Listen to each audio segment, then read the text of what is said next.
maybe see what he can do next year because he's still pretty young. So we can maybe next season we'll see what he has to offer for the team. But right now, I don't think we don't need him right now. Timo. Yeah, I agree with that completely. I think at this point, we're pretty stacked in many spots where, unless you're definitely a star, why waste a player on the bench or, not even on the bench. Half the time they don't even get called to the 18 squad or whatever. So I would say another loan and then hopefully to a team that he can get plenty of minutes. Yeah, I agree with you guys. I think he should be given another loan, and we'll see. Although I wish he got loaned to a Portuguese side, but it is what it is. So you guys know that we were supposedly after Nagy or whatever how you pronounce his name, the Hungarian kid, and he decided to join Bologna instead of Benfica. Now, Tim, I'll start with you. What do you think of Nagy rejecting Benfica? I mean, what was Benfica offering him contract-wise? A lot of times you have these young players, they don't really look at, prestige of teams or, are they going to play in Europe, European competitions or whatnot. Sometimes they're looking, hey, let me, get my first contract where I'm going to make the most possible money, especially when I'm this young. He is very young. So I don't really think much of it. He may also have thought, I'm not going to have any space on this team. Uh, that's what supposedly said was a deal breaker was the fact that he wanted plenty of first team action, and Benfica could not be able to offer him that. So I don't really think much of him actually going to Bologna in that sense because, he's going to get what he wants. A, he's probably going to make more money, and B, he's going to get a ton of minutes because, it's Bologna. Okay, fair enough, Kyle. Yeah, I agree with he's not gonna get much time probably at Benfica because there's so many different players in the position. So he probably made a better choice for him because he's gonna be actually playing. But I think it's odd because he said earlier like during the Euro he's like that he wants to succeed Sanchez and his spot, and then just out of nowhere like he just goes to Bologna. I just kind of find it odd like how he says that, but I guess maybe the media just maybe puts those things in or something. I don't know, but I just find it odd. I believe that he said that, but you know how football is. One thing's true the first day, and the second day is not true. So, now this one I need Kevin's input on this one because I'm pretty sure that Alex and Kyle don't watch the MLS, but I'm pretty sure Kevin and Timo do at least a little bit. You know the rumors. You know who I'm talking about. Kyle Larin. What do you guys think of this kid? Because I know Nelson likes him a lot, but Timo, can you tell us anything about him? Not really. I'm going to be honest with you. I'm not a big fan of the MLS. I have a couple kids I play some indoor footy with who are huge MLS fans, and they'll tell you that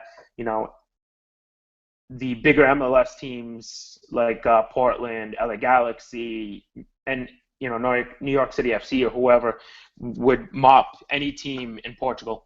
So I look at them and laugh because even the best team in the MLS I don't think would mop every single team. I think a team like Oroca would give LA Galaxy a run for their money. I mean, hell, they give Benfica, Porto, and Sporting, a tough time, and I don't think LA Galaxy could do anything with any of the big three, or even Braga for that matter. The one thing I could say about Larin, he's still young. He does look talented.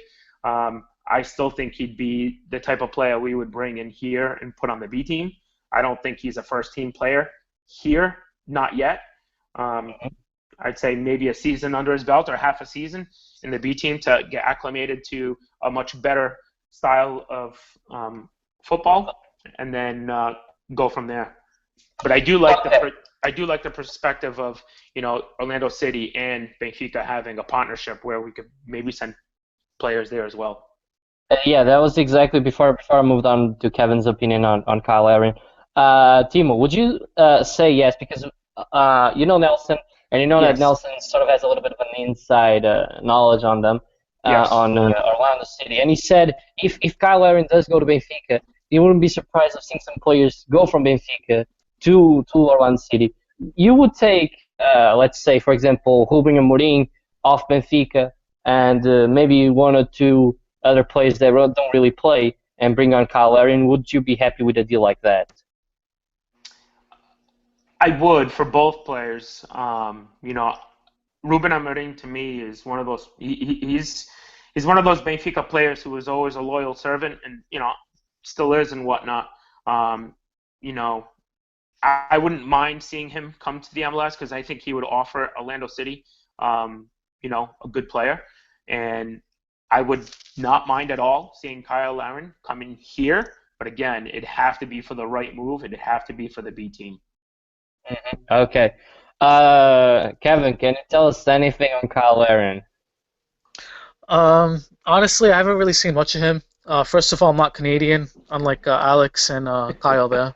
They can, they can elaborate more on that. But from the few times that I did see him, he is pretty good. He's pretty quick.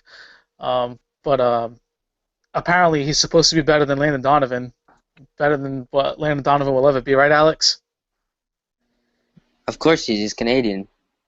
Yeah, of course. Yeah, better than Clint Dempsey and Landon Donovan. But yeah, like I was saying, I haven't really seen much of him, but from what I've seen, he is quick. But that's pretty much the only thing I can add to it. Now you can hand it over to the Canadians. Okay. Alex and Kyle, do you know anything about Kyle Larin? Obviously. Uh, you can go, Kyle. Okay, I'll take it then. Kyle Larin, well, it's not like I don't watch the MLS, and if I do, it's usually Toronto FC. But like I've seen like some, cause he has like decent. I'm not sure how many goals he has, but I know he scored a couple of hat tricks and some braces and stuff. But I would bring him at Benfica. But for me, like apparently, what's the rumored price? Like 10 million. Like for me, that is way too much. I honestly don't know any rumored prices. All I know is that he's supposedly linked with Benfica, and that Nelson said if he does join Benfica, you'd expect some Benfica players to leave Benfica to Orlando City. That's the only thing I know. Oh well, I saw like something where it was 10 million, but for me, I would bring him in, but only for the right price, because I'm not paying like a lot for him, because he's still pretty young, and he's I don't think he's proven yet, because it's in the MLS, and the MLS it's not a good league. It's a good league, but it's not like compared to Europe, it's nowhere near that. So I Yeah, but think it's evolving. At least it's evolving, and it's getting better by the years. So yeah, but it's nowhere near Europe yet, if obviously, it were to. But yeah, I'd bring him in, but not for a lot of cash. Kyle, Kyle, sorry, Alex. So I don't know a ton. I've never watched him or anything, but I know that he was the MLS Rookie of the Year, which I mean that's impressive. And here's a quick fun fact for you guys. Um, the past two MLS Rookie of the Years have both been Canadians, so that's pretty good, right? Canadians are the rising stars. So yeah, he scored like 15 goals or something like that. I'm pretty sure in his rookie season, and that's pretty good. The MLS isn't that bad. But yeah, there's not really much to say about him. I've never watched him before. Okay, that wraps up Benfica. Moving on to Alex's favorite topic, sporting. But Shit. Excuse me. It's Timmy's guys, too, because he's always responding to my tweets about them. this is gonna be a good one. Wow. I'll start with something small, so you won't get annoyed in the beginning. So you know that Theo is probably on his way out from Sporting. We've already touched upon that, and you know that Spalvis is injured. Yep. And Bruno Carvalho said, depending on Spalvi's injury, we could go look for another striker. Now, my question is simple: who would you like to see at Sporting? And I'm talking about realistic targets here. I was about to say Messi. Ronaldo. I was about to say Messi. Realistically, I don't know. Maybe Mitroglou? Oh, sorry. you're funny. Servi? Marega. I don't know, maybe like Diego Rolon. Plays in Mexico. He's pretty good. But I don't really know, to be honest with you. But about this KO thing, if he doesn't want to be here, I don't want him at Sporting. So he can go. No, I don't think anyone wants to be there, to be honest. You guys just love cracking jokes. Yeah, of It course. doesn't bother me. When we win the league, I'll be the one laughing, right? Oh, So, when you win the league. Yeah, I'll probably be dead by then, buddy. Yeah, true. probably. oh man, ridiculous. No, Okay. What? Sorry, Kyle. Oh, never mind. Okay. Okay. Moving to a little bit of a more interesting topic on Sporting. Um, let's admit that João Mario's move to Inter was blocked by Bruno Carvalho. What do you think about that, Alex? I think it's stupid. And 40 million. We're in financial problems right now. That 40 million would have took us completely out of it. I'm pretty sure, right? With some cash left over too, we could have brought in some good players and maybe fixed up our defense a bit. And yeah, it's disappointing, but I still think he's gonna get sold. So Can I ask you a question? sure. Yeah, Well, sure. that's up to Peter. It's not up to me. He runs the show. Yeah, yeah, you can. Yeah, you can. All right. So, Alex, this is me, being in all serious here. Do you really believe that Bruno Carvalho is rejecting offers of 80 million, like we heard, and I'm holding up the quotation Oh, that's fingers, bullshit. 40 million for João Mario? Do you really think he's balking at this, or do you think this is just newspapers selling just to try and hype the players? And again, I'm not saying that it's because it's Sporting, because I'm sure Benfica does it with players. I'm sure Porto does it with players to try and raise, the excitement about a player. Do you really think that he would balk at 40 million for him? Because I honestly, do. you He's do. an idiot. Yeah, Well, I think so. Well, yeah, we agree there. At least we agree on something. I mean, he said he's not going for anything less than 50 million, so I could see why he rejected it. But I think it's stupid because I don't think we'll get 50 million for him. I mean, I'm going to be honest with you. I think 35 million for Renato Sanchez was insane. The possible add-ons of 45 is even more insane. But to me, João Mario isn't a 40 or 50 million dollar player either. I know he's 60. I mean, you think he's 60? No, honestly, I probably think he's about 40 million. Yeah, no. See, I would say 25 to 30 million tops. And That's what I was thinking. And I think, and because I look at Gaetan, and I think Gaetan is way better than he is, albeit 5 years older. And if Gaetan is being sold for 25, I can't see João Mario, 5 years younger, who's not as good as Gaetan, going for that much. I just can't. I mean, but that's me being truthful. Now, I'm not being, biased, whatever, because I like João Mario as a player. I just can't see somebody not taking a $40 million offer for him. I could, because Bruno's not the smartest of guys. That's true, too. Yeah. I think we need a new president, but that's a different No. We like him there. We like him. That's something that makes sense. Oh my God, world's gonna end tomorrow. Anyway, I bring out the best in Alex. You guys see that? I bring out the best. Yeah, true. Yeah, you do. But Tim, you didn't have to go that far to Gaetan. If you say that João Mario is worth 25 to 30 million, then how much is William worth? How much is William worth? 6 million? 30, probably 30 in my opinion. See, you understand the issue with modern football these days? If you think that João Mario is worth 30 million, then how much is William worth, right? Like that. Well, I think Jean's worth 40 million. I think William's worth 30. I know, the question was the team. Oh, okay, so. sure. I mean, honestly, I think this is where we run into issues here in when it comes to football and how much players are worth. I really don't think you can, value a winger and a defensive midfielder the same. If just because João Mario is worth 40 doesn't mean Williams worth 30.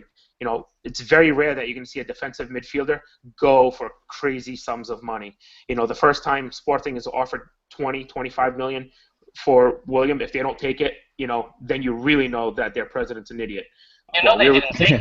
No, Well, I They mean, didn't take it 3 years ago. Today I seen an article that Everton are looking at him for 30 million. So there was an article today that said a team was going to pay $45 million for me. Did you see that? yeah, I seen that. Actually, I did.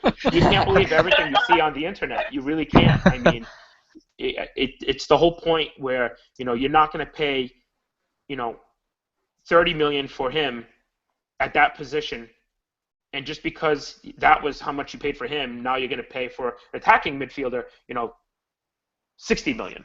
It's not how it works. I mean, different positions. I wouldn't be surprised, Timmy, if he leaves 30 million. Who, William? William, yeah. Yeah. He will. He will. I don't know. That. I mean, I'd rather keep him and play him at center back, but that's just me. it's where he belongs because he doesn't have the speed to be at defensive midfield. I know, and Thank you. and not to mention his passing is awful. I think he's a good passer, but yeah, 5-yard passes. I can make those too. Sides, but not much in that. Yeah, honestly, 5-yard passes. I make those all day long. Yeah, but this brings out a bigger issue because what I was thinking wasn't just the Bruno Carvalho rejecting. Obviously, it's stupid for them to reject any type of offer since the last player that they sold was Rojo in like 6 years. That's the only big money that they made. And they didn't make money. Get it. I know, and they didn't even get it, so it's stupid. But I was thinking more of the player point of view because if supposedly it's true that he had everything agreed with Inter, and then Bruno Carvalho blocks the move, how's the player gonna be? You think that he's gonna play well? Being sad that his move's been blocked, he's gonna feel harshly done by. Alex, don't you think that can be an issue? yeah, it can be an issue, and he's already said that he's furious that the move is blocked. So I still think he's gonna get sold before the season starts, anyways. So I don't really think it matters that much, and it can have an effect. It can have an effect on how he plays on the pitch. I mean, we've seen that with Gaetan for 6 years, and is a player going to hold back and not really care about playing as well? I don't know, because that's a catch-22. The player might be super pissed off at the team, but then again, the player wants to continue to showcase themselves because they want that move, and if they stop, then what's going to happen to these teams that are going to want them? They might turn around and say, this is in the words of Vitor Pereira in Saudi Arabia, I saw a bad professional. I think he said it, so you don't want to see that. I know, but I think it depends on the player, team. You can't. And that's true. That's true. Whenever I got with an argument with my coach, and I wasn't even professional, goddamn, and I got pissed at him, and I didn't even, I wasn't feeling it when I was practicing, So it just depends on the player as well. Yeah. I wouldn't be surprised if Mario feels actually done by and we know that Bruno Carvalho can do that, just like what happened with Garrido, and even before that with Slimani. You guys remember the whole Slimani thing 2 years ago, right? I don't know. Slimani was, what was the word? He was basically blocked from training with the team, and Sporting lost like once or twice, and then for the third game of the season they were playing Benfica, and he got called up miraculously. Like his suspension was up. He started to play. Yeah. I don't recall that. Because they needed him. I remember that vividly because he even kissed the badge. Slimani kissed the badge when he scored, and I was like, oh my god, dude, he was just suspended like 2 days ago. But, yeah. Moving on, still on Sporting. Alex, you already said that you think that João Maris is going to leave, but do you think that with Patricio and William will stay? I think that Rui's gonna stay, and I think William's gonna go. I hope they both. I hope all four stays, because then that's like a guaranteed league title right there. But Oh my. what? Really? You guys had all got, those players last year, and you still didn't win. So. you guys got lucky. Right. Yeah, Mitchell Glue's goal was definitely lucky. Yeah, okay. And I gotta thank Brian Williams for his misses. That was also very lucky. Yep. Player of the year right there for me. Ridiculous. Kevin, you gonna That's, stand up for me? You were talking about how we're sticking together. You gonna stand up for me or what? I can't say much on this. I mean, Brian Ruiz, that miss. Jeez, Alex, this is a tough one. See, when João gets sold, which he will, we don't even need to buy a replacement because we got Gelson Martins. He's Yeah, okay. fantastic. I hate What? his end product. I don't think he's got zero end product, but whatever. I mean, I think he's fantastic, but Who, Chelsea? yeah. Yeah, sure.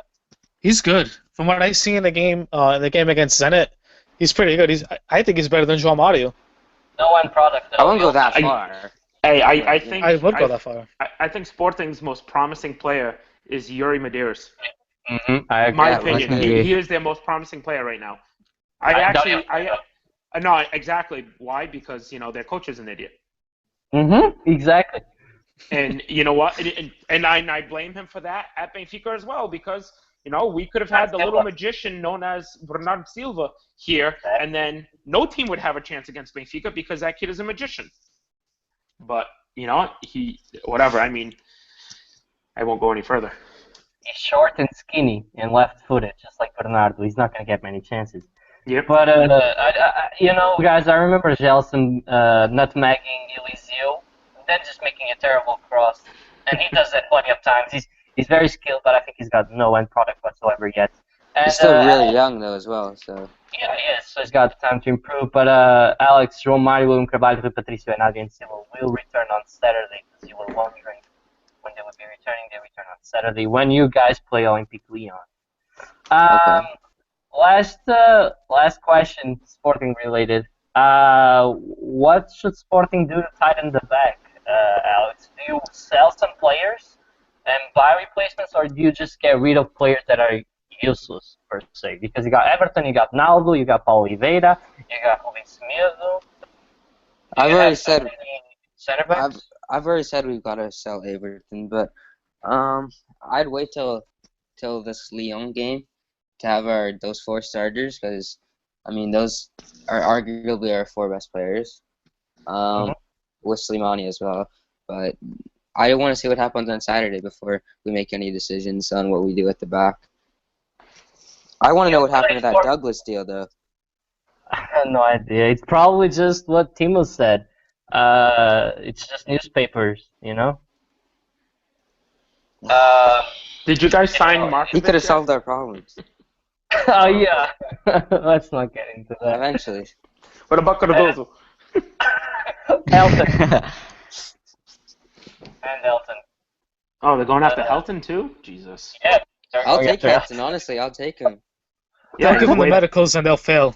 They'll have heart problems or teeth You guys have problems or seen some shit. you guys have seen the goalies that I've played in our friendlies. They're awful. Oh god, they're both terrible. I feel sorry Yeah. for you. Not So really. we need a backup. I'll take him. Sorry, I haven't watched any of your games. But Alex, I was gonna say, you still think that you need one more game? You played 4 games already, and you still think that you need to have one more game to decide Yes, which player one more gets- game with those 4 players in the squad, and then we can make a decision. Okay. And now, Kevin, yay! Yes. Start talking now. It's nothing major, but Rafa Soares was loaned out to Rio Ave. What do you think of this deal? Yeah, it's a good move. He can get some minutes over there, gain some more experience, and I'm sure he'll be with the team next year if he does good while he's out on loan. I think he will, and honestly, I think he will be with the first team next season. He might have one too many left backs, though. Jose Angel already said that he was going to leave. His agent just confirmed that today, that they're looking at offers. And then this guy popped up out of nowhere. Mikel Aku was loaned out to Vitória Setúbal. Who the hell is this kid? He's a midfielder. And then I know. He was very promising. Lopetegui was going to use him, but then he got injured. I think it was an ankle injury. I think he broke his leg or his ankle, and that kind of screwed it up. He played like 1 or 2 games a couple seasons ago, didn't he? Yeah, with Lopetegui, he's the one that wanted to take the chance on him, but then unfortunately he did get injured, and he never made it into the squad. Um, it's kind of tough, because he does have a lot of potential. And after he came back from his injury, I honestly thought that they were going to give him another chance. But with the coaching changes that we've had, I mean, honestly, my team has been nothing but a mess last 3 seasons. But I think that this season we'll have our stuff back together. All right, we'll see. Now that was it for Porto. But Temu told me, how about you ask this question? And the question was, which player would you least like to see leave? I'll start with you, Tim, since you were the one asking the question. It'd be the player who I see the most about leaving Benfica, and to me that would be Jardel. And I know a lot of people don't agree, and Pete, you know very well that for the last 4, maybe 5 years, ever since Luizão got suspended, I've been a huge fan of Jardel. He's been a great team player, always ready to play when asked. Finally he gets a shot, and he struggled at first, and then before you know it, now to me he looks like I'm not going to say he's our best defender, because he's not the best overall defender, but when it comes to actually doing what he's getting paid to do, which is defend, he is. Lindelof is great, unbelievable player on the ball. He reminds me a lot of David Luiz and Garay, actually taking the ball up, and he's a great defender as well. But positionally, holding down the fort in the back, it's Jardel. And I think his leadership qualities, I think his partnership with Lindelof, I don't think you jeopardize that for 7 million or whatever is the rumored amount to go to Lazio. I think it's 7 million plus they offered an extra million. Yeah. To me, for Benfica right now, that would be the biggest mistake, is to mess with what you have going on in the back. Just let it be. Okay, I agree. But the question, what was the question then? The player that you would least like to see leave. Yeah, okay, exactly. That was it. That's what I asked. Okay. Yep. That's Jardel for you. All right. Yes. For me, Jonas.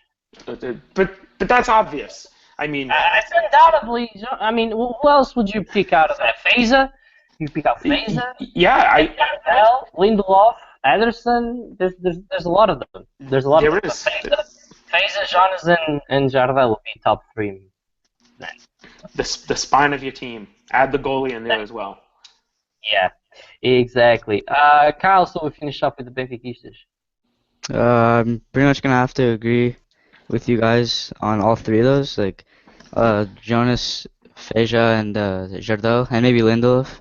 Can't really say anything because you guys pretty much picked. You guys said pretty much everything, but I'd probably go for Jardel because he's our rock at the back pretty much, and he was one of our key players last season, and without him, we probably would not have gotten our 3rd straight championship. Okay, just to give you, just to give you a little bit more, I'll give you an opinion. Oh my God! Ask your opinion. I'm gonna ask you a different question. What youngster would you least like to leave? Like to see leave Benfica? The youngster. Is that somebody who's currently on the team, or is it somebody new who hasn't really played? It can be from the B team to the A team, anyone, the new signings or not. Okay. I'm gonna have to say Servi. I don't want him. He looks like, so far what I've seen in the games he's played, he's looking like he's gonna be a huge player for us, and he's really fast, and he kind of reminds me of Nico Gaitan because he's Argentine, and he's kind of skillful too, and Gaitan was pretty skillful. Like I seen, because Servi, and he's a workhorse. Like you can tell like that he really wants the ball, and he wants to do something with the ball, and he was like all over the place, and he looks really good, and I don't want to see him leave. You guys probably saw the GIF that people posted up on the Derby County match where he passes the ball to the other side without even looking at the player. Oh yeah. That was Yeah. pretty sweet. Alex, which player would you least like to see leave? There's definitely a couple. Of course, my main man, Adrian Silva, who I know all you guys love. Everybody watching, I know they all love him. Just like me. And but definitely him. He holds the defense and the attack together. He links it very well. But other than him, you got Slimani. He's going to be the top goal scorer next year. Alan then you Ruiz. got, of course, Alan Ruiz, one of Kevin's favorites. Mentions him a lot, doesn't he? Brian Ruiz, Yeah, Brian Ruiz. Benfica favorite. Yep, that's all the Benfica fans' favorites. And then Patricia as well. I don't want him to leave. And just because look at our other goalies, they're absolutely awful. I mean, I know it's not a replacement, but they're awful. Yeah. And that's it. As long as he can go if he wants. Kevin. Hands down, I don't have to think about that. Andres Silva, he has to stay. He's the future of the team. But besides him, I will have to say Andre. He's very good for us in the midfield. It sucked that he did get hurt for a little part of the season there. But he's been very good for us. You Benfica fans know all about that visit to the Dragão. Everyone loves him. I still love him, man. I don't care if he scored. I mean, obviously I got pissed at the time, but I still like him. He's a very good player. I'm surprised. Yeah, he is. I'm surprised you didn't say Ruben Neves. Yeah, I was thinking about that too. Because to me, other than André Silva, who obviously is one for the future for Portugal as well, can't forget that. Not only for Portugal but also for Portugal. I think Ruben Neves is another player who's, I mean, he's the type of player who I love. Yeah, but he's not getting minutes. I know. Yeah, but to me, he's like a hit or miss. You know what I mean? Other games he's there, and other games he's not. Still better than somebody like William Carvalho. I mean, one's a striker and one's a defensive midfielder, right? The hell? Okay, so. Yeah, but Ruben Neves can be a we talking about Neves? defensive I thought we were talking midfielder. about Silva. We were talking about Neves, dude. I thought oh, sorry. No, I'm lost. Ruben Neves. Wake up. buddy. I'm lost. Sorry about that. Alright, anyway, moving on. We got the Liga schedule released. Wait, sorry to cut you off quickly, but he's not better than Carvalho. Alright, you can go on. Yeah, he is. Yeah, you can If you think that. compare Ruben Neves to William is a snail. It's like the tortoise in the hat. Okay, he paces and everything, though. Dude, William sucks. I mean, he's a European champion, right? If you think that he's worth 40 million, dude, you're out of your mind. 30 million. João Mario's not even worth 40 million, and I told you this on the messages that we had with the guys. I said 25 million, and that's if you're lucky that João Mario's worth that much. Never mind William. Fernando, that played for Porto a couple of seasons ago, you're going to tell me that William is better than him and that he's worth 40 million? Fernando didn't even go for anywhere near that. I think it's better, but you can go on, Peter. Better than Fernando? No, it's better. It's Kevin, drop it. It's Alex. Oh my god. They call him the octopus for a reason, dude. William's a snail and Fernando's an octopus. Think about that. And face is a tractor. Yep. Anyway, Liga schedule was released on Friday, as I said before. Match day 1. I want to start with you, Kevin. I know it's very, very early, but you have several years, about 20-something years of knowledge of the Portuguese league. What do you think of the difficulty of your first game? You're going to play away against Rio. Yeah, that is a tough game. I'm pretty sure that we'll get the win there. I know we tied with them in the preseason 1-1, although that is preseason. Alex will attest to preseason doesn't matter. When you lose 5-0, it don't matter. But Hey, Kevin, it doesn't matter because Benfica was trash the last 2 years and we still won both times. I've been saying this the whole time. Oh, Yeah, but you aren't Benfica. I know we're better. Sporting is a Benfica. Oh my god.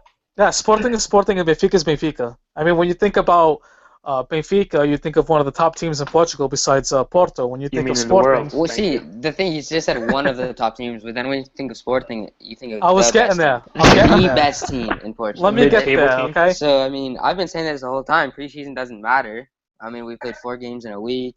Guys are It tired. doesn't, but it does also. The results don't matter. What matters is how the players play so they can impress. Exactly. That's what I was discussing this with Timo pre-podcast. You guys weren't here, and I said scorelines don't matter. What matters is that the problems are there and they exist. That's why preseason exists. So you take care of those issues. Now, Alex, I'm not saying that you should be worried because you lost 5-0. I'm saying that Oh, you I'm not. conceded You should be worried.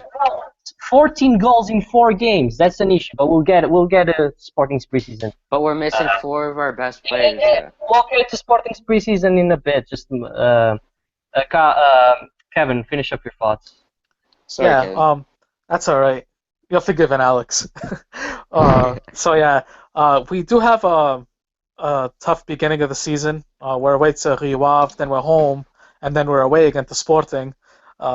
I'm expecting us not to lose that game. I'm not expecting to lose to Sporting at all this season, based on what I've seen in the preseason. Their defense is just horrendous. They have no money, so who are you going to have to step up back there? I mean, I really don't know. Stop adding fire to the what's the Stop adding word? gas to the fire. I got you, buddy. Okay, there you go. Thanks, Steve. But it's relevant though, because it is. Yeah, but you can get onto that when we get to Sporting preseason, though. Then you can burn Alex all you want. Okay, fair enough. It'll be a tough game at Sporting. I'll just leave it at that. 1-1 draw, and Benfica takes the lead for the rest of the way. We're getting onto that because we also have a tough game. But anyway. Tu querias? Alex, you guys are playing Maritimo on the first game of the season. You're playing at home. You expect nothing but a W? Of course, I expected a W for 34 games. Okay. No, but listen, I'm actually happy to play Porto early because right when we beat them, that's 9 points that we already have. So that's going to be good. Okay. I'll leave this one to Kyle and Timo on this one. I'm not going to talk about this one. We played Tondela away. Kyle, I'll start with you. What are you expecting of this game? Just to point out, I know they're 2 completely different teams, but Sporting played away at Tondela last season, and they won with a penalty that was irregular. But yeah, so Sporting had a little bit of issues playing Tondela away from home in their first game. What do you expect? Well, I do expect a win because Tondela this is only going to be their second year in the Portuguese league. But I also think it's going to be a tough game because it is away, and because last year Tondela, they were in the relegation zone and they pulled themselves out the last week of the season, and they're probably going to be running high on confidence, and they're going to want to be winning, so they're going to be giving their all against Benfica. But I do think we will get the win. It's going to be tough, but I think we'll get the win. Team. I think it's going to be a fairly easy win as long as we have our lineup all set. I don't think Benfica's, how do I want to put it? I don't think their mojo is going to be gone from last year. I know we're going to be missing, 2 key players, really 3 if you think about the injury to Ederson. But I don't think anybody is going to stop Jonas and Mitroglou this year. And of the little I've seen of Servi and, even, the very, very little I've watched just now of Andrea Horta, I don't think many teams are going to be able to stop how fast Benfica is going to be this year. All right, fair enough. Now I'm just going to Wait. Can I quickly jump in? Of course. Yeah, of course I can. So, Tondela, they could be like a little bit of a Leicester, having a good season, because they're one of the best. In the second half of the season, they're one of the best teams, or something like that. Or like the last 10 games, 15 games, they're really good. So, they could they got surprise some robbed. people. They've gotten robbed already They could. last season. Oh yeah. I'm Yeah, you know pointing, what I'm Exactly what you're talking talking about. about. I know Yeah. exactly what you're talking about. I'm pointing this out right now. Tondela played a lot better. Like compared to thousands of teams, and they just didn't get the luck. So they're gonna be tough, but I'm expecting nothing but a win. Yeah, I'm still Uh, expecting you guys to win, but I mean they could surprise you. Yeah, it could. Like they almost surprised you guys. On match day 3, Sporting play Porto. Let's not get into that. And Nacional, and Benfica play Nacional away from home. Now, this could be a chance for either Porto or Sporting, or to catapult themselves to first place, because playing Nacional away isn't easy. Timo, do you think the Benfica are gonna take the leap over Sporting and Porto in case they draw, or do you think that there's a chance that we can draw points? I actually think I'm looking at the schedule right now. Our toughest game is going to be our 5th game against Braga, and it's at home. And I'm, believe it or not, I think out of the first 5 games, we're probably going to go either 5-0 or 4-0-1, no losses. Mhm. If we draw, it's going to be, Braga? no, not at home. Hell no. If we're going to draw, it's probably going to be that 3rd game with Nacional. But at that point, I think Porto and Sporting, they're gonna play to a tie.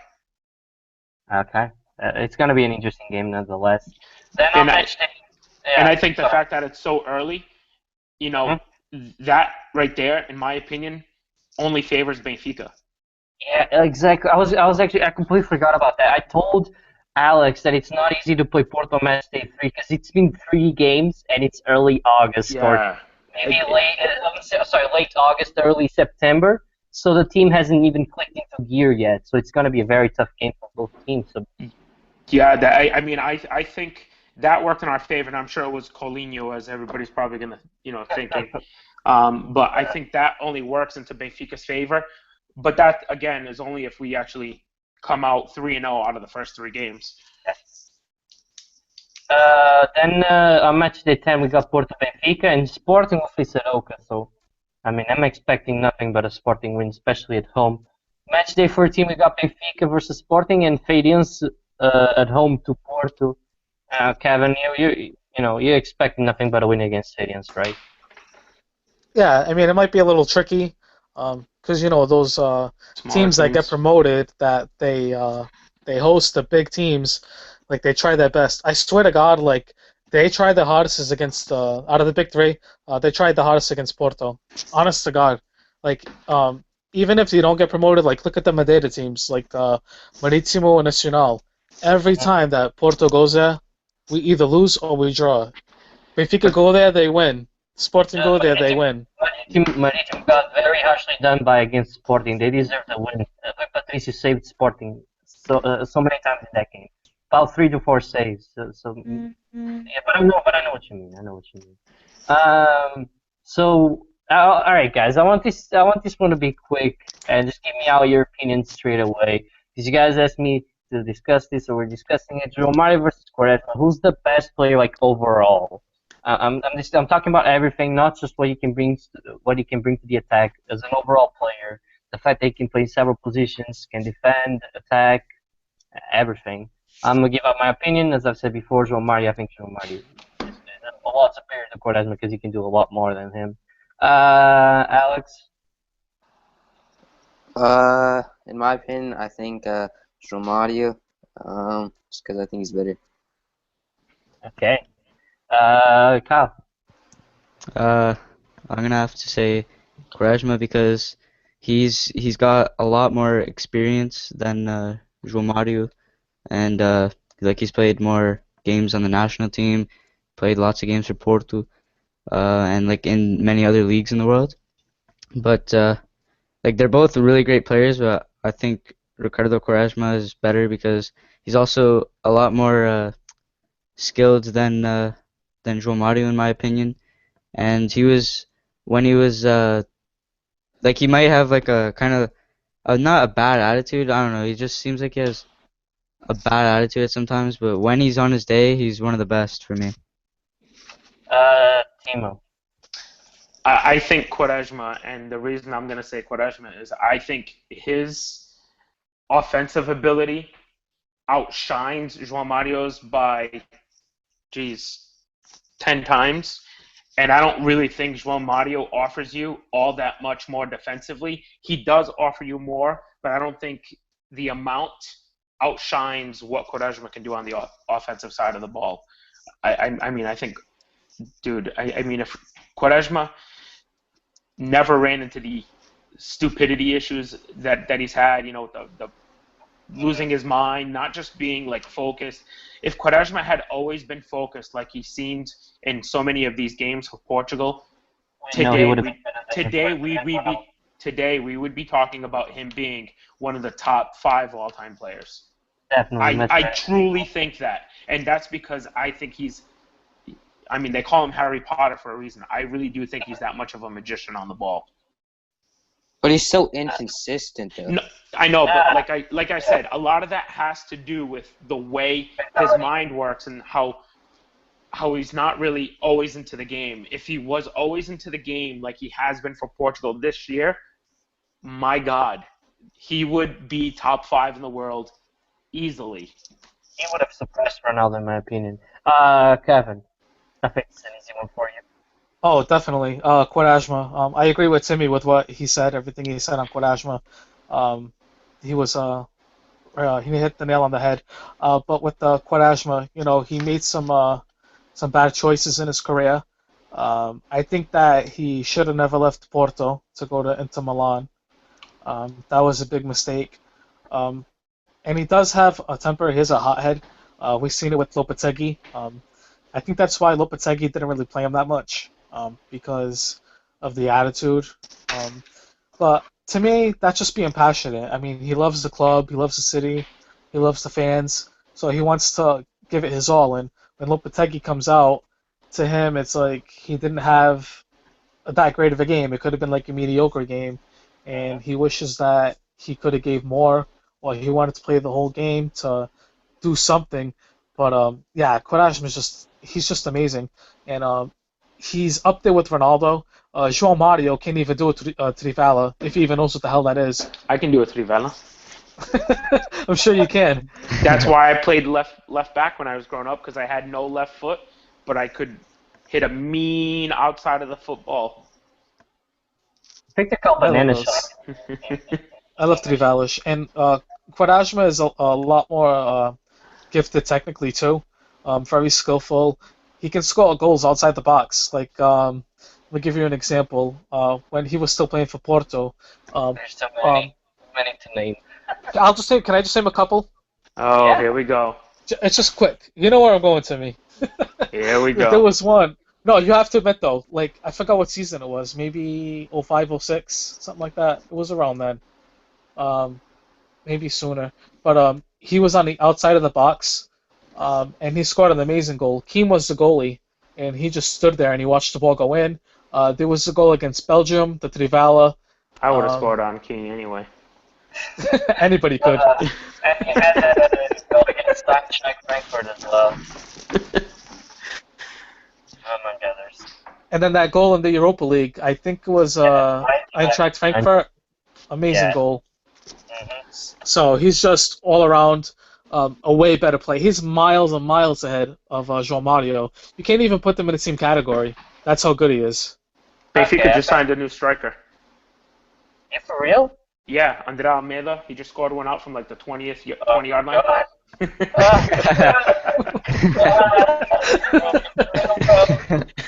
I'm watching the game as we speak, so. Oh, God. I'm joking. All right. Yeah, I got that. Anyway, okay, I think that ends up on the discussion. I wanna wish Aroca good luck because they're gonna play Heracles from Holland soon for the Europa League, so keep an eye out for that. All right, now I'm gonna move on to Porto here because we're gonna discuss Porto first because I think Sporting is gonna get heated, so we'll go Porto first because it's easier. Kevin, you watched the game against Osnabrück, right? But Yes, I did. I'm gonna give you the lineup real quick. It played Sa, Maxi, Felipe, Marcano, Layun, Juvenes, Zoé, Herrera, Brahimi, Alvacar, and Andre Silva. You want to one with Marcano and Andre Silva scoring. What are your thoughts on the game? On the first half, the team was okay. They weren't bad. Um, it was a little harsh to even be losing 1-0 against Osnabrück because we were good. I will have to say that I don't feel like Abubakar is on the same page as the midfielders. Um, in the second half, when it was only Andres Silva as a lone striker, he scored a goal. So I think that we will have more success with Andres Silva this season. In the second half, the team was phenomenal. I really enjoyed what I saw. João Carlos Teixeira was good, very, very good actually. I really enjoyed watching Alex Telge, very, very quick on the wing. It's going to be an interesting battle between him and Layun. That's going to cause Nuno a headache. But then again, you can always use Layun as a winger if need be. Let me think of who else. Quintero, he's just, I don't even know what the hell to say about him. You know, he couldn't even cut it in France when he was there. He gained a lot of weight. I know he's trying to get fit again and lose a lot of weight. I would give him a couple more chances to see what he can do. He missed that penalty. Good You save know, though. It was a very good save, in my opinion, from what I saw. it was a good save, but I mean, Quintero, he's a free kick specialist, or was when he was with the under 20 Colombia national team, and he always used to take the penalties. So I don't know what happened to him, where his mind went, and it's sad because he had a lot of potential, you know. Lazy. But yeah, I think that's what it is, and it's sad, you know. I thought he had a lot of potential. Let me see who else I'm missing here. Philippe, he's gonna Yeah, be a boss. I was gonna ask you about Philippe right after. So, but yeah, you can go on. What do you think? What did you think of Philippe? He's gonna be a boss back in he's gonna be a boss for the defense, and I think he was very well. He did very well. There was a couple of corners that we had that he did get to the ball. He didn't get it on target, but I think that if he keeps practicing like the set pieces with the team, um, Yeah. we'll have success with him. He could be like a Mike Conn, just not a quitter. I think he'll even be better than him. So I'm glad that Mike Conn left and that we signed Philippe. But a couple other players are not going to cut it, like Shadozi. I don't think he's good enough. Marcano, he's not that bad. Like I touched upon, I believe it was last podcast. So unlucky, you know. Kevin, Yeah, are you reading my mind? Because I had a question. Will Marcano stay right here? I wouldn't Because mind. you know the fact that he supposedly was going to leave, but he did score. I didn't watch the game, but he did score. What did you think of him? Do you think he's going to stay now? Did he invest enough to stay?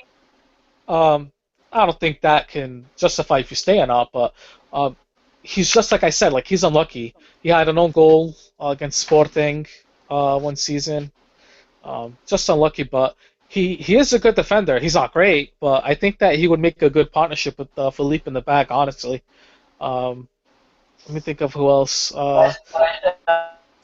Here, Zoe, what did you think of him?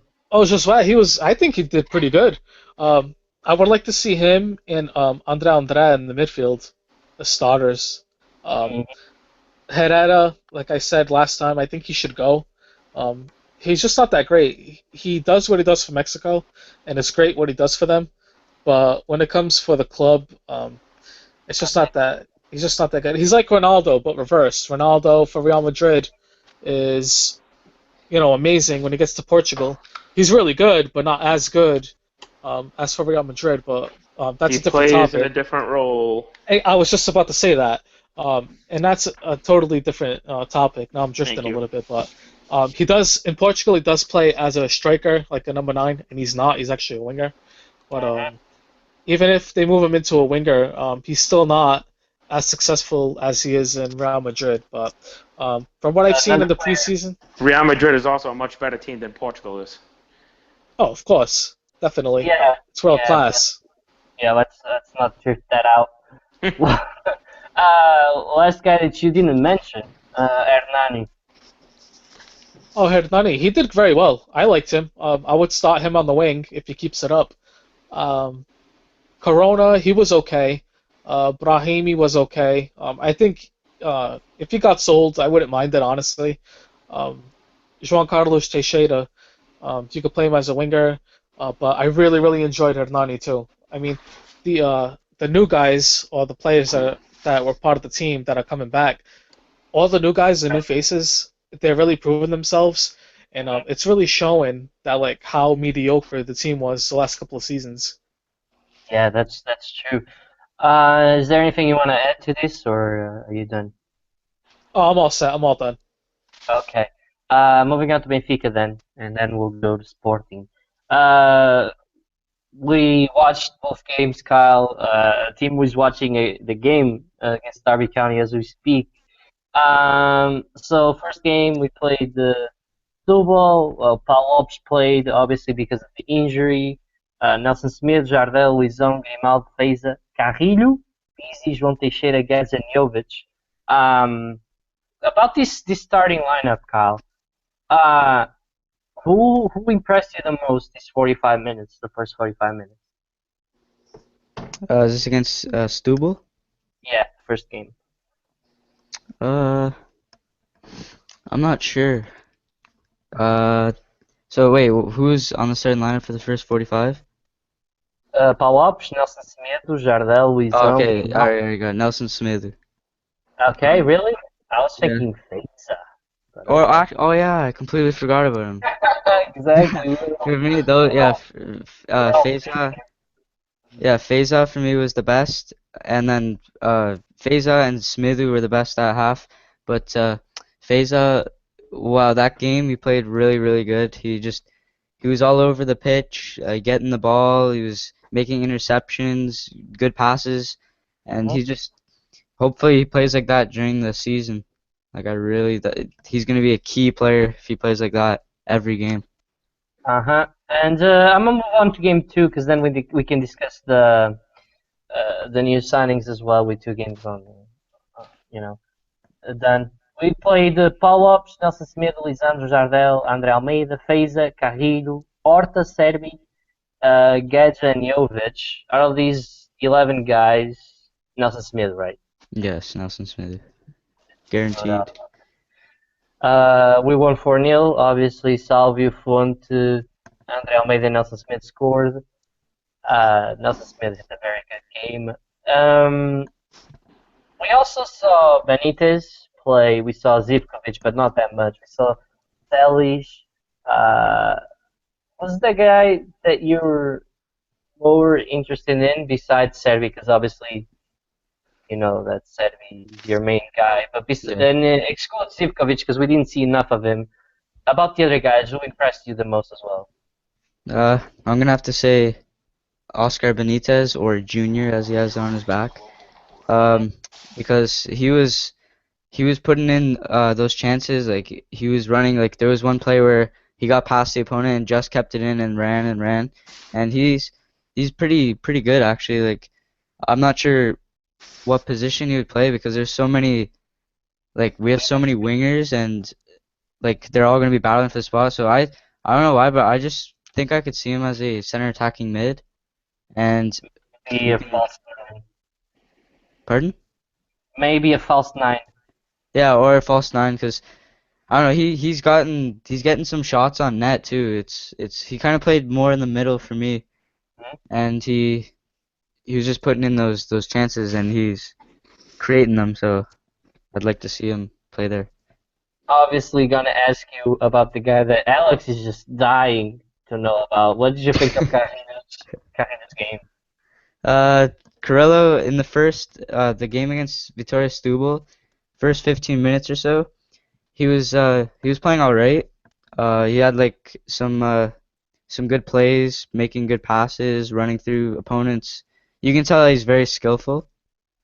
Um, but after that, he kind of dropped off. I guess that's what happens when you don't play. Yeah, get used to that. Get used to that. Oh, He didn't play since August. Sorry, October. So I mean, come on, yeah. Alex. Don't be harsh on the Get used to him being shit. What do you mean don't be harsh on the guy? Come on. guy. Get used Kyle. Kyle, Timmy, and Peter get used to him being shit, alright? All right, I just can't wait till he scores the winner against Braga in the Supertaça. That's gonna be He's very gonna funny. score against Sporting. I'm calling it right Yeah, now. He's gonna score against Sporting. Kyle. Do you think it was interesting the fact that Carrillo drifted out to the middle several times while counterattacking? Because he lost the Uh, ball a lot in those first 15 to 20 minutes. yeah, I think he was all right when he drifted in the middle.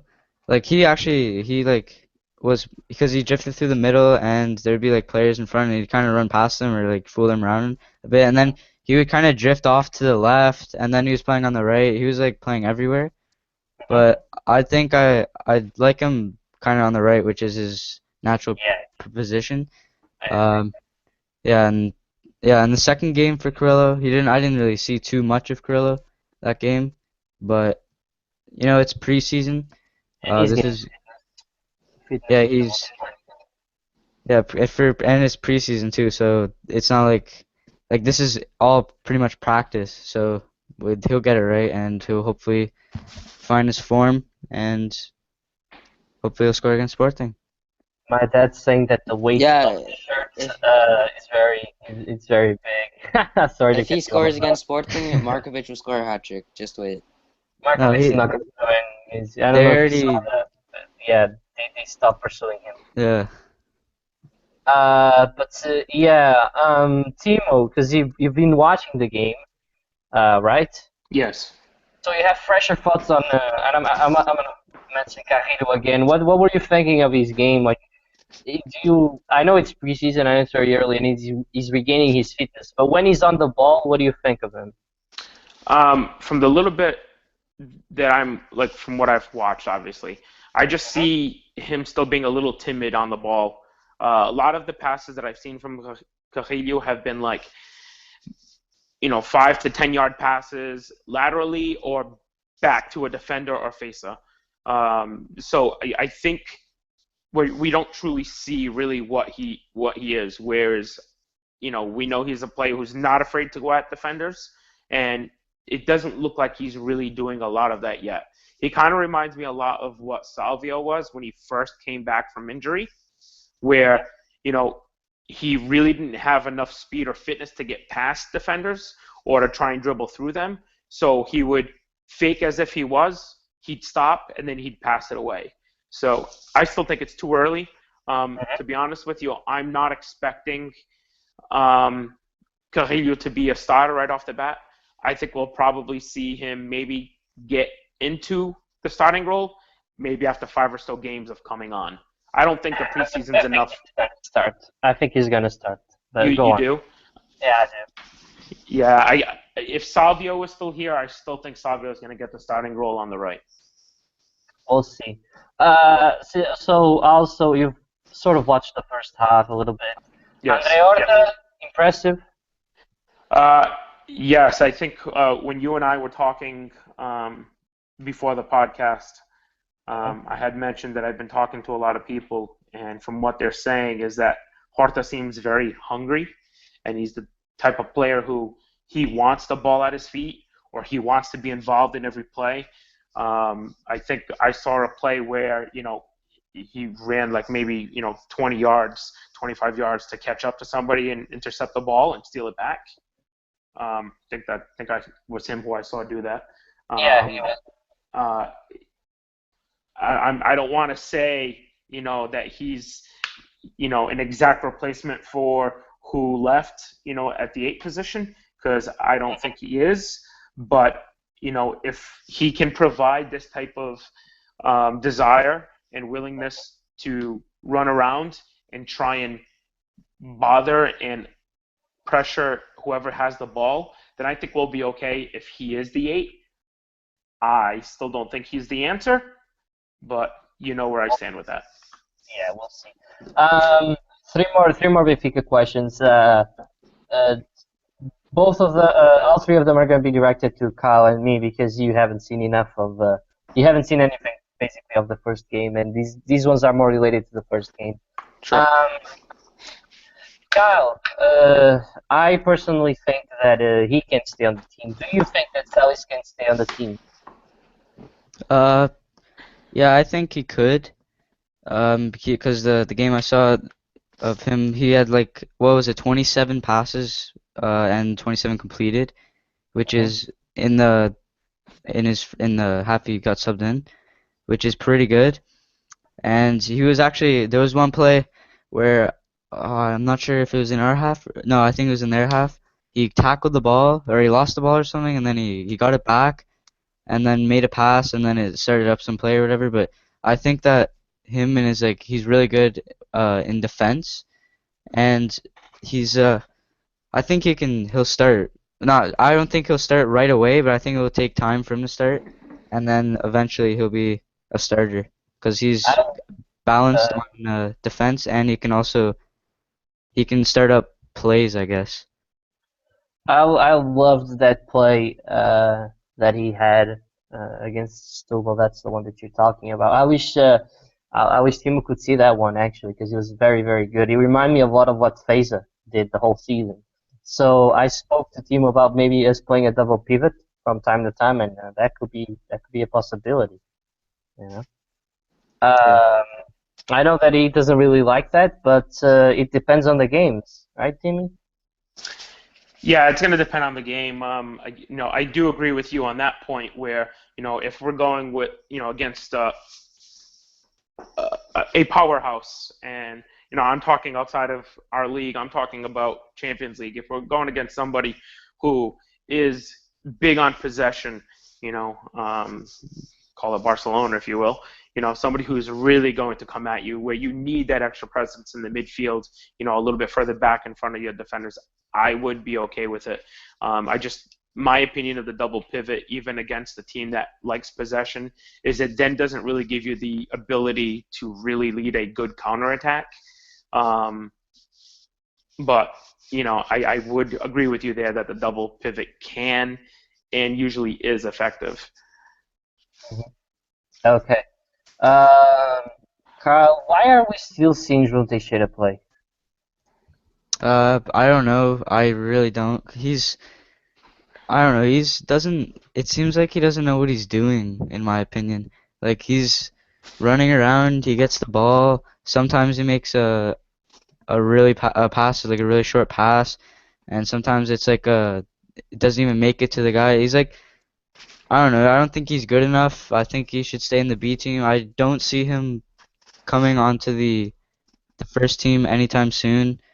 I don't think that there's no future for João Teixeira, in my opinion.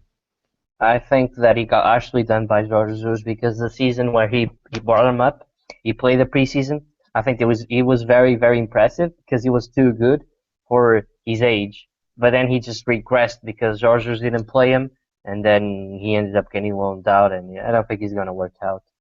Um, Final question, if he can relate it, and Alex is probably saying thank God. We got Jovic and we got Rui Fonte. Right now, Kyle, Rui Fonte is way ahead of Jovic.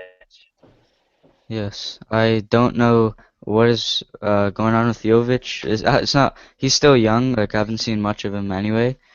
But I think a loan move would be good for Jovic, and we should take Rui Font in the first team because Jovic, he's not really doing anything in the games other than just running around, waiting for the ball, and then when he gets the ball, it's not like he's doing anything. Like he hasn't been scoring, and Rui Font has actually been scoring in these preseason games. So I think we should go and make sure that Luka Jovic gets a loan to maybe a Portuguese league club so that he Yeah, does get experience in the league. that has to be a Portuguese league club. If he's getting loaned out, he has to be to Portugal. Yes.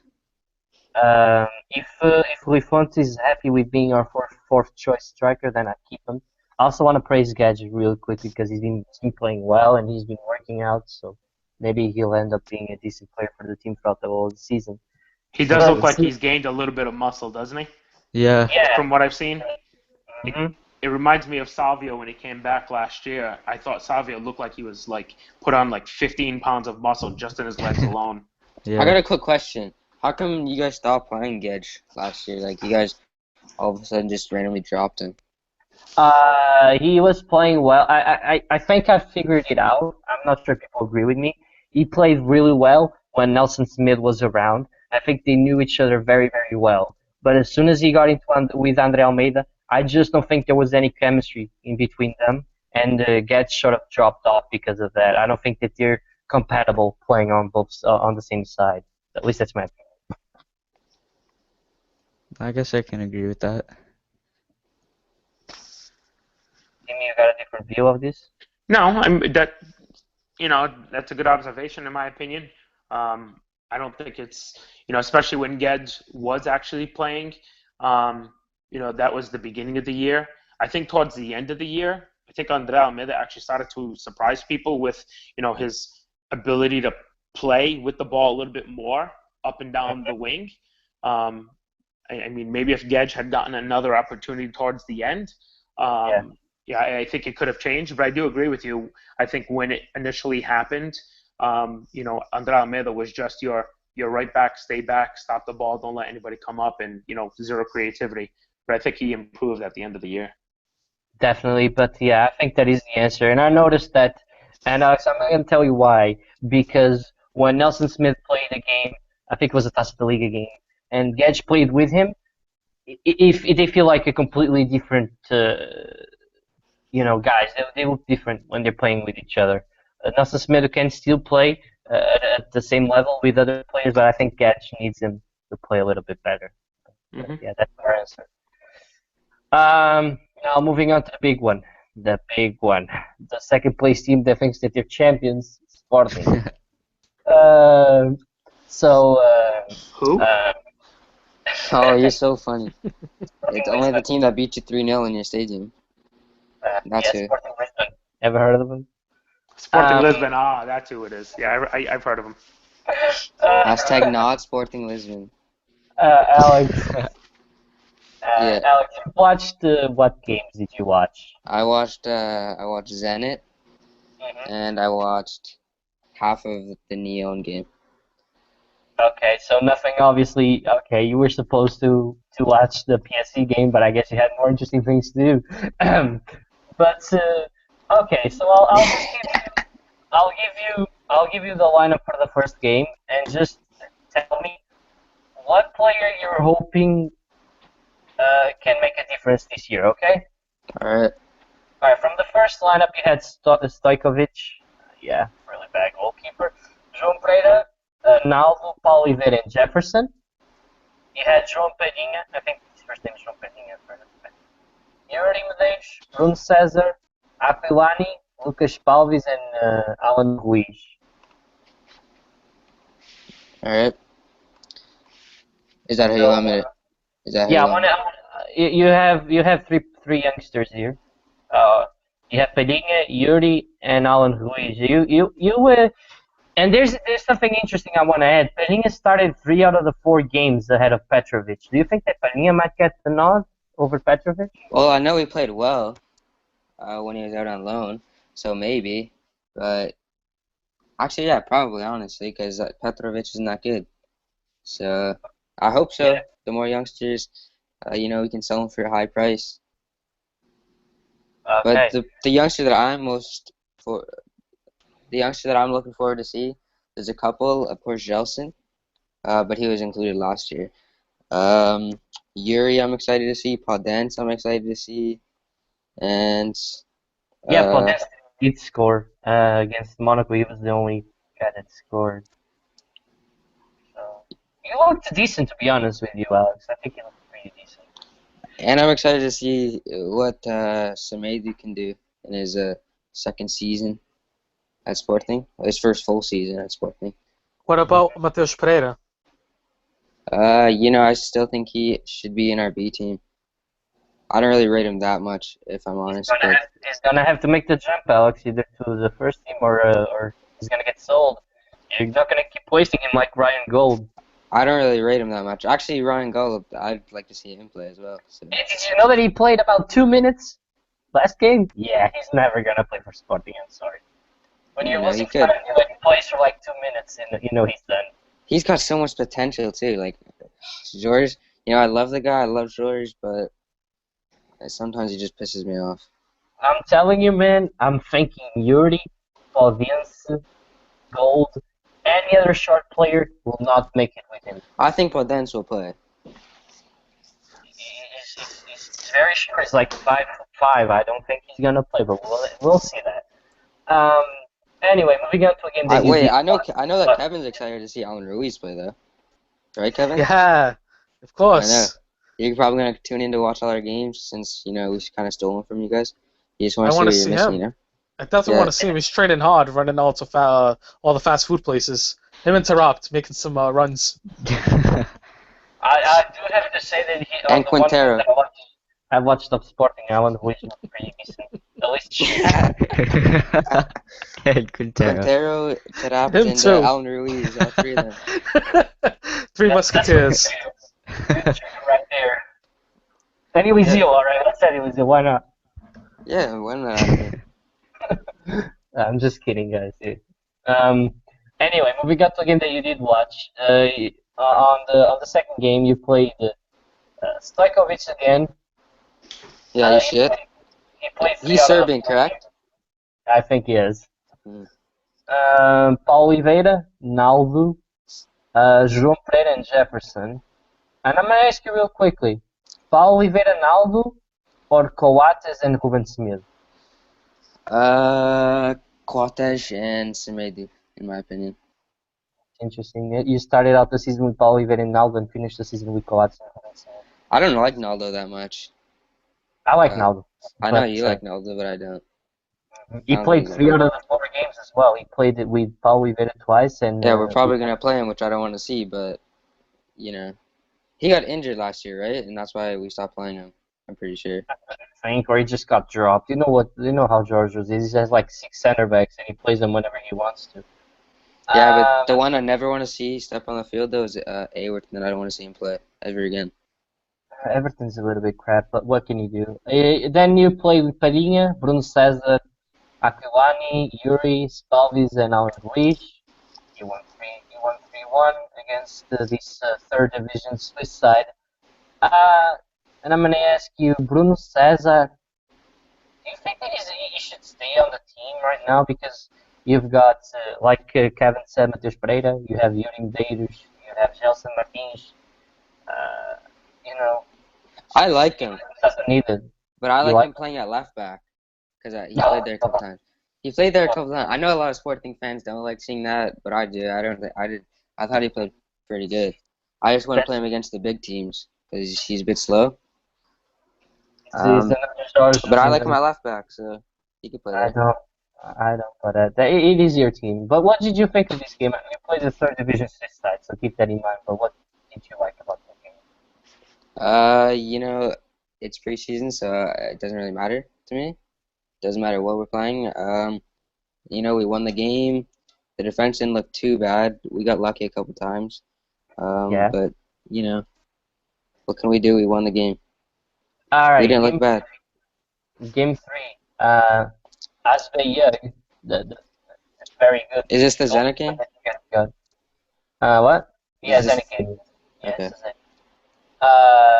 Marvin, which right now I think seems to be better than Jefferson, to be honest. Coates, Ruben Smith, Kewoto, Petrovic, the first game that he started, Bruno César, Brian Ruiz, Gelson, Barcos, and Alan Ruiz. Yeah, what do you think about this one? I thought Gelson. We didn't play too bad defensively, in my opinion. Did you guys watch the game? Yeah, I don't think you. I think you guys were a little bit bad though. I honestly. I don't think we're that bad. I just think we have a shit goalie. I think you guys have a really big highway. It's just like. What game is this we're talking about?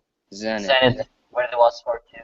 All right, was it the goalie's fault with Coates? I think it was the first or second goal. I think it was the first one on the corner. Where was Coates? The guy's shorter than him, and he got to the ball first. That's the goalie's fault, right? No, but the goalie's still to blame on a couple of those chances. I'm gonna debunk that in a little bit, but it is your opinion.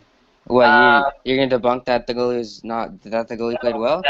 That's not it. That's not what I'm gonna say. Barcos, what did you think of Barcos? Do you think Barcos is gonna stay or is he gonna? I think he's shit. Okay. Pardon my language, but he's a bit clumsy. He's so clumsy on the ball. A lot of shit in Sporting. That's what I hear. It's so funny. We beat you twice last year. You're the one that keeps saying your team has shit players, not me. Yeah, but we got some great players too, like Adrian Silva, like Slimani. Alex, game 4, you lost 5-0 to PSV. I didn't watch it. I know, but I'm telling you the lineup anyway. Calm down. Stojkovic played, Jefferson, Everton, now Andrew I didn't played. want to watch it either. Pelinha, I know, because you were supposed to do the second half, but I ended up doing everything for you. Aquilani, Why would I want to watch that? Yuri Garbage. Alves in Podence. I mean, Aquilani is about like 32 years old, and he gets sent off that stupidly. Are you worried that he might do that in the league match? Well, I think he's gonna get sold because I seen Atalanta want him, and George doesn't really like him he doesn't favor him that much. Especially when Aquilani's competing with Adrian Silva. Like, how are you gonna get a spot? Come on, how are you gonna get a spot there? I think he was better than Adrian Silva at some points in the beginning of the season. I think they both played a little bit well next to each other. But anyway, you watched about 2 games. What was the most impressive player to you overall? Was it Gelson? It was Gelson. You know, he's such a good dribbler. Like against Zenit, he got past a couple guys. And yeah, Sporting, even they agreed with me. They posted, it was at the end of the first half, they tweeted saying, you seen that?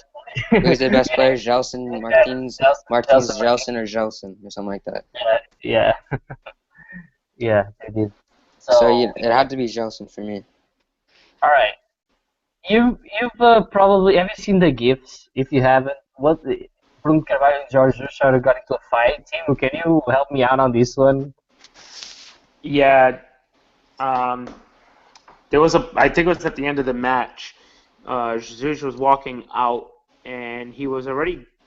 I don't know if it was a crowd or if that was like cameramen or whatnot. And Bruno Carvalho caught up to him, and he grabbed his arm. And if you remember when Jesus grabbed Jonas's arm, and Jonas kind of just like stared at him, it looked the exact same thing, except this time with JJ and Bruno Carvalho. So it looked the same as that. It looked exactly the same, and I mean, I only saw the GIFs. I didn't see anything else. But JJ did not look happy getting grabbed like that. Then again, who knows if he actually knew who was grabbing him? Because I only saw how long is a GIF, like 10 seconds, 6 seconds. So it only showed that. It didn't show anything beforehand, and it didn't show anything after. So I'm not sure if he didn't know who it was. But hey, whatever. The bullshit starts, and I'm okay with it. Alex, do you think that there's any bad blood between Bruno Carvalho and Jorge?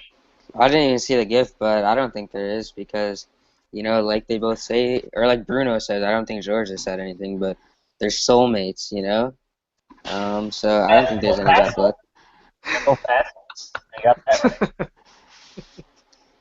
I don't know what you said there, but assholes. They're assholes. That's what I said. Okay. Yeah, I can agree on that. I agree with that too.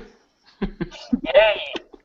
But I wouldn't be surprised, Alex, because Jorge doesn't like losing, and Bruno Carvalho is a pain in the ass. Who does? Who likes losing? Bruno Carvalho is a pain in the ass, and I'm pretty sure that he was gonna I think I'm 100% certain that he came up to Jorge and said, "Jorge, why did you do this? Why didn't you do that? Why didn't you do this? Why didn't you do that?" Bruno Carvalho is that type of president. Yeah, I think that the president should not be allowed to be on the touchline. I was just going to ask that. Thank you. So you don't like that? I don't like that, no. And him trying to make executive decisions, if he wants to do that, he can fire George and he can become the manager if he wants to do that. Exactly. That's very interesting because, that's something that I've always wondered. Like, for me, if I was a coach, I would hate to have the president sitting with me, who's to say he wouldn't get up and be on the touchline trying to do something different, Now, who does a player listen to, Exactly. Timo. Just the look that the manager, that the president might give to the manager when he's picking out a player to come on the pitch or something like that. That also, that leaves the manager wondering, like, what the hell is this guy staring at me? I'm doing my job, aren't I? Agreed. I mean, yeah. I think that. Do you guys know when we can vote for a new president, or did that already pass? It already passed, mate. Yeah, well, since we didn't vote Bruno out, that's a bit stupid from the Sportingistas. But next time But around, I might need to buy a so membership and vote just to so vote him out. honestly speaking, though, Alex, he has he not done pretty good for the club? I mean, I know he hasn't really won anything, but he's done a lot Oh, with he's won the debts and Super such. Tassa, and he's won Okay, the Tassa. as I just said, he hasn't won a lot. I think He's done a guys, lot financially. I think the big exactly. I was gonna Hey. touch upon that. The big thing that Bunkarbach did, he destroyed it, because he did great by selling out shit players and by getting rid of other players on loan, and then And he getting rid of hired getting rid of shit players like Kirilla, yeah. and then he Thank you. and then he signs George for 6 million euros on the wages. And then he starts signing Petrovic for 3 million euros and Barcos and this Alan Ruiz guy, which he might be good, but he signed his brother as well. I think they just signed his brother just so they could get Alan. That's what Exactly, but you're wasting money. And what Brunkerman did very well, and me, my dad praised him a lot by that, even though we hate him and think that he's an asshole. We praised him for that, and then the next season he goes out and buys George Jesus and then starts buying random players that George Jesus wants. So he basically ruined what he had done good for Sporting, in my opinion. I don't think he's that good of a president. I used to stand up for him a lot when me and Kyle would get into arguments and stuff. I don't think he's that good of a president. Very good at handling our finances, getting us out of debt. Very good at that. But I mean, rejecting the 40 million, that's stupid. He's a loudmouth. So that's pretty stupid. Him and George both need to just keep their mouths shut. But I'd be voting him out. This is amazing. Yeah, I did. This is like a hot take right here. This is the best I've ever heard Alex talk about his team. I agree. Something is shit. I mean, we're still better than you guys. We're still better than all 17 Oh yeah. of the teams. But Yeah, of course. yeah. Don't ruin it. Don't ruin it. Last thing before we turn to the questions that we got. Alex, what I was going to say is that you scored 6 goals, and you conceded 14 in 4 games. Now, you're telling me all 14 goals are goalkeeper's faults. I mean, I can give you about 4 goals. 10 others would probably be... Have you seen the goal that, I think it was the second goal that the PSV scored? No, I didn't watch it at all. Why would I want to? It was a Sporting attacking free kick close to the box. There was only João Pereira back. PSV got the ball back and ran 2-1-1 against João Pereira. You had 9 players forward and only João Pereira back. Yeah, that's a mistake, but I'm still not worried. Like, it's preseason. I don't care about preseason. You guys had a bad preseason, and you guys won the league, so maybe we're just doing the same thing. Don't you think that I was worried? Always trying to copy Benfica. Yep. You not have to be worried about the way that they play, Alex. I mean, it's preseason. It doesn't matter. But you hope to get it corrected by the end of the preseason. Yes, and I already said I'll be worried come Saturday if we play bad on Saturday. I'll be worried.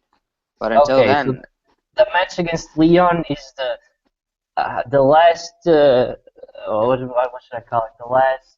Preparation match. No, they still play. I'm trying to...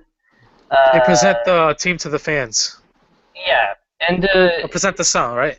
Yeah, it's the present the song match. And if they play badly, that is like the last opportunity that you're going to give to certain players. Is that what you're telling me? Yes, that's the last chance.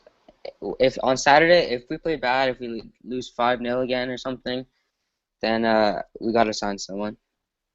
We got to get rid of some of the dead weight as well. But until then, I'm not really that worried. Like, you guys keep saying, you guys in our group chat keep like rubbing it in my face. Oh, you lost 5-0, you lost 5-0. But I'm just not that worried. It's just like you rubbed in my face that you won 3 out of 4 games against Benfica and we were still champions. And you see me laughing. Ooh, burn. But listen up. This I just thought about this when we were talking. In every single game that you played, Slimani never started. Why do you never start Slimani? I don't know, to be There's no honest with you. explanation for that. There's none. He's gonna be the top scorer if he stays at our club. So I don't really have an explanation. Okay, so see, that's what I'm talking about, the player management. And George just misses out on a little bit of that, man. He can be a great coach, but he misses a lot of things as well. Anyways, this is it. No one wants to add anything about Sporting. Nope. Well, I'm just gonna add that we're gonna win the title, but I've said that a bunch of times. So, Yeah. and when we Yes, do, I'll be referring to this. What's this podcast, number 7? Yep. I'll be referring to this podcast once we win the title. Yeah, I can't wait to see that. I wish to point out. I wanted to point out about Benfica, but something about Benfica. But all right, just really quickly because we're running really long. But guys, what do you think is gonna happen with Samaris? I think, to be honest, that he's probably just gonna stay at Benfica. I don't see him leaving. I think he'll just stay. You know? I don't think I can really see him getting up and leaving. Benfica paid what, 10 million for him? Yeah, 10 million. I can't see Benfica losing money on him. I think he's good enough to play in many leagues, and he's, how old is he? 20? I think he's 27-ish. Yeah, something maybe. like that. Yeah, so I think he stays. I really think Vitória might try to play him in the 8 role again. I don't know. I really I like the player. He was unbelievable in his first year here. Obviously, Fesa is the way to go when it comes to, a number 6, somebody who's a destroyer, a stopper, whatever the hell you want to call him. Yeah. I don't think Samaris is really a 6, a full-blown 6, and I don't think he's really a full-blown 8. He's kind of in between the two. But I really think we'll see him get another shot. Now that Renato is gone, I think you're going to see him get another shot at the 8 spot. But that's just me. That's just me thinking. And moving on to the last topics of the podcast, and I'm gonna keep with you, Timmy. I'm gonna ask you the question that Michael asked us. Is another 8 needed? If so, who? Or can Horta/Shellis or maybe even Pizzi get the job done? What do you think? Absolutely not Pizzi. I do not like him in the middle. I haven't seen enough of Celis to tell you. The little bit I've seen of the Benitez, he wears Junior on the back, I think he might be possible just because he has some, I don't know, he has like some garra to him. Like he really wants, like you see him like really pushing as well. But I think it's Horta's to lose at this point. But you know where I stand with that. If it were me and, I had 10 or 15 million to spend, I'd be going after Betancourt. But, I think that ship has sailed. But to me, he would be the best option for that position at this point. All right, and to finish up the last question, here comes from Meg. And Kyle, I'm going to direct this one to you. Overall, what was the player that impressed you the most in both matches?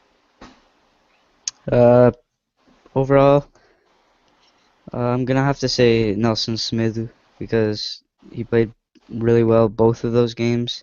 Well defensively and on the offense, he scored a nice goal against Derby County, and he would attack and he would also defend really well. So I think he was our best player so far. And he also got the player of the tournament or whatever.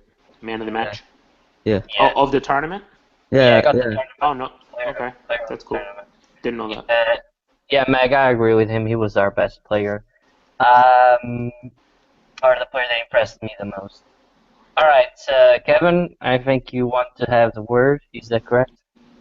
Yeah, I just wanted to thank Timmy for coming on. I appreciate him coming on. Very good points. I always enjoy his opinions and feedbacks and what he has to say. So I hope that in the future he can come back. This was a lot of fun. We went over what we usually do, but that's all right. It was a good one. I enjoyed today's episode, and again, thank you to Timmy. Yeah, thanks, Timmy.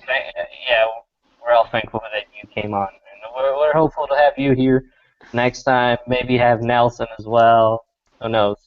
Yeah, anytime, if you guys are ever in a bind and you guys, some of you can't get on, and you need somebody to fill in, let me know. I'm never a problem, as long as if it's around 5 o'clock, that's usually my drive home from work, which is fine. I have no problem talking while I'm driving. So, anytime, just give me a shout. DM me, let me know. I'm down with that.